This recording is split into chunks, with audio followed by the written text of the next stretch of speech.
नमस्कार, मेरा नाम है आशीष। मैं एक सेबी रजिस्टर्ड इन्वेस्टमेंट एडवाइज़र हूं और इस trusted stock market channel money grow पर आपका स्वागत है। मैंने पिछले कुछ वीडियोस में बताया था कि निफ्टी 22,000 के लेवल तक भी जा सकता है और निफ्टी ने 30 मार्च को 22,180 का लेवल टच करके फिर रिबाउंड किया। द ग्रेट वॉरेन बफेट के इस कोट को मैं हमेशा इन्वेस्टमेंट स्ट्रेटेजी में फॉलो करता हूँ। उन्होंने बोला था कि be fearful when others are greedy and be greedy when others are fearful.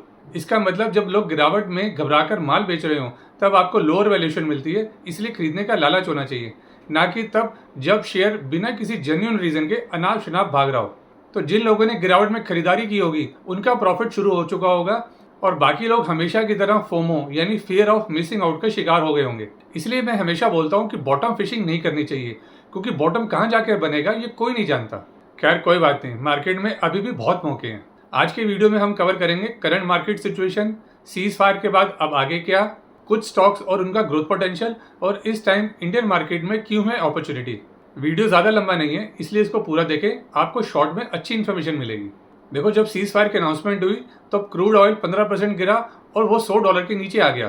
फिर अप्रैल की शुरुआत भी अच्छी हुई और 6 ट्रेडिंग सेशन में निफ्टी 24,000 तक पहुंच गया।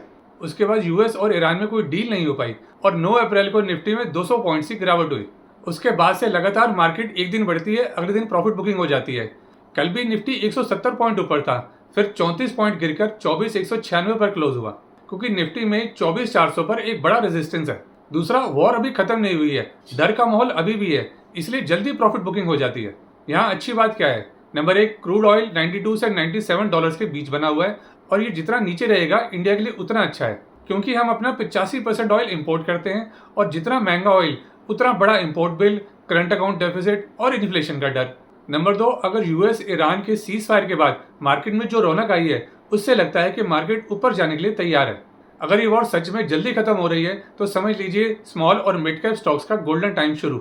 नंबर 3, जेफरीज की रिपोर्ट के मुताबिक यूरोपियन यूनियन और यूएस के एफपीआईज इंडिया पर अंडरवेट से न्यूट्रल हो रहे हैं, इसलिए मार्च एंड से एफपीआई इनफ्लोज पॉजिटिव होने शुरू हो गए थे। चौथा है FY 27 में earnings recovery. Although crude oil के बढ़ने से कंपनीज की अर्निंग्स में इंपैक्ट हुआ है, लेकिन जीडीपी ग्रोथ 6.9% प्रोजेक्टेड है, क्योंकि गवर्नमेंट 12.2 लाख करोड़ रुपीस का कैपेक्स करेगी FY 27 में। इसलिए मोतीलाल ओसवाल और फ्रैंकलिन टेम्पल्टन जैसे रिसर्च फर्म्स ने 12 से 15% की अर्निंग्स ग्रोथ प्रोजेक्ट कर रहे हैं। तो दोस्तों, ये परफेक्ट कॉम्बिनेशन है easing of geopolitical tensions, oil fall, India strongs और वैल्यूएशंस रीजनेबल का। यही वो मूवमेंट है जब स्मार्ट इन्वेस्टर्स खरीदते हैं।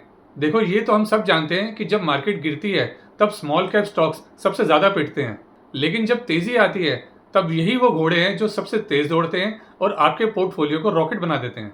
अब आगे बढ़ने से पहले एक रिक्वेस्ट, अगर आपको यहाँ तक इन्फॉर्मेशन यूजफुल लग रही है तो वीडियो को जरूर लाइक कर दें, इससे हमें बहुत मोटिवेशन मिलती है। चलिए अब चलते हैं उन स्टॉक्स की तरफ जिनमें फ्यूचर मल्टीबैगर बनने का पूरा पोटेंशियल है। इनका बिजनेस मॉडल सॉलिड है, फंडामेंटल्स अच्छे हैं और अब सीज फायर की खबर ने इनके लिए आगे का रास्ता साफ कर दिया। ध्यान रहे, हमारी यहाँ पर कोई बाय और सेल की रिकमेंडेशन नहीं होती। अगर आप किसी भी स्टॉक में कोई पोजीशन लेते हैं तो अपने रजिस्टर्ड फाइनेंशियल एडवाइजर से जरूर कंसल्ट कर लें और नाम देखकर ब्लाइंडली इन्वेस्ट बिल्कुल ना करें। स्टॉक को पहले देखें, पढ़ें, समझें और फिर कोई डिसीजन लें। पहला स्टॉक है गोकुल एग्रो। इसको हमने लास्ट मंथ 180 के लेवल पर बताया था। कंपनी एडिबल और नॉन एडिबल ऑयल की मैन्युफैक्चरिंग और प्रोसेसिंग करती है। इसकी मार्केट कैप 6,000 करोड़ रुपए की है। इसका PE 20 का है, जो अपनी इंडस्ट्री से ज्यादा नहीं है। इसका ROE और ROC देखो कितना तगड़ा है। कंपनी में प्रमोटर होल्डिंग 74.2% की है, जो मैक्सिमम पॉसिबल है। अब ये स्टॉक अपने पोर्टफोलियो में क्यों होना चाहिए, उसके रीजंस देखते हैं। पहला है सेल्स ग्रोथ, जिसमें ईयर ऑन ईयर 30% की ग्रोथ है। प्रॉफिट की बात करें तो लास्ट क्वार्टर में 7% की ग्रोथ थी और ओवरऑल 5 साल से 67% CAGR के रेट से ग्रो कर रहा है। कंपनी लगातार एक्सपेंड कर रही है।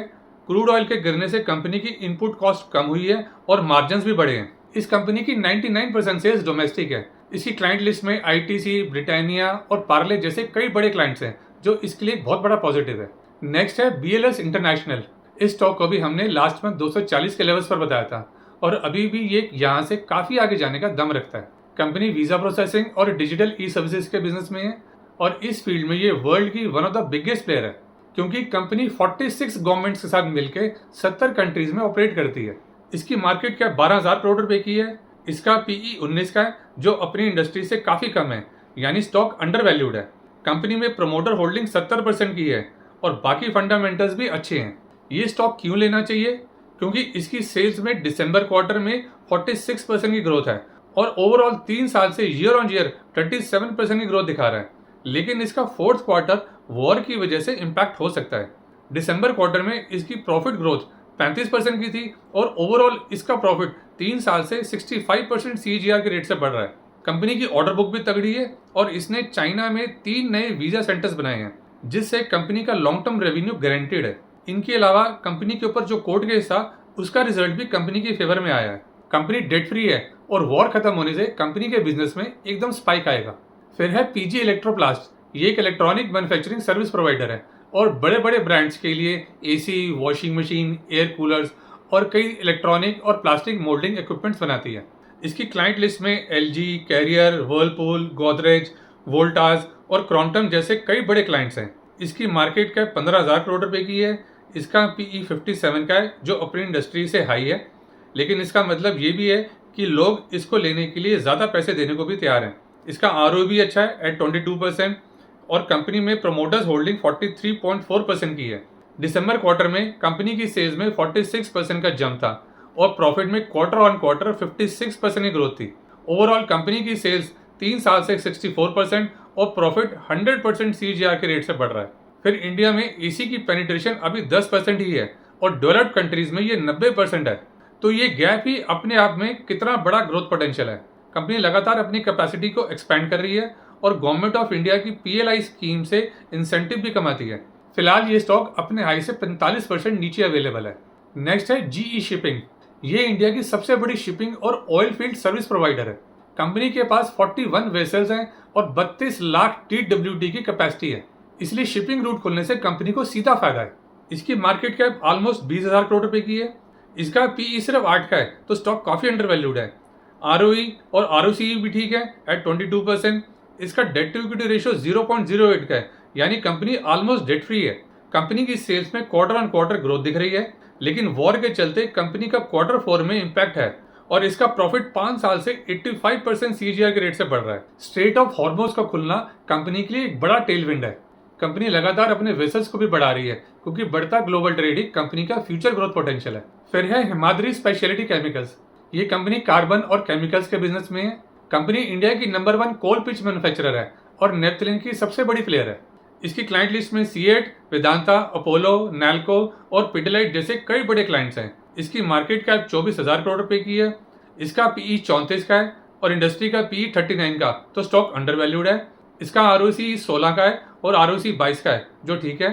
कंपनी में प्रमोटर होल्डिंग 52% की है। ये ऐसा रेयर स्टॉक है जिसमें FIIs और DIs दोनों ने अपनी होल्डिंग बढ़ाई है मार्च 2026 में। कंपनी की सेल्स में लगातार अच्छी ग्रोथ है, लेकिन इसका प्रॉफिट 3 साल से 111% CAGR के रेट से बढ़ रहा है।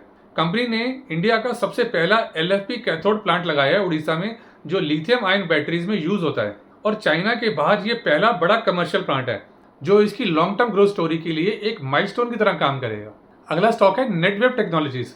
इस स्टॉक को भी हमने last month data centre stocks के साथ 3200 के लेवल्स पर बताया था। ये AI सुपर कंप्यूटर बनाने वाली इंडिया की इकलौती कंपनी है।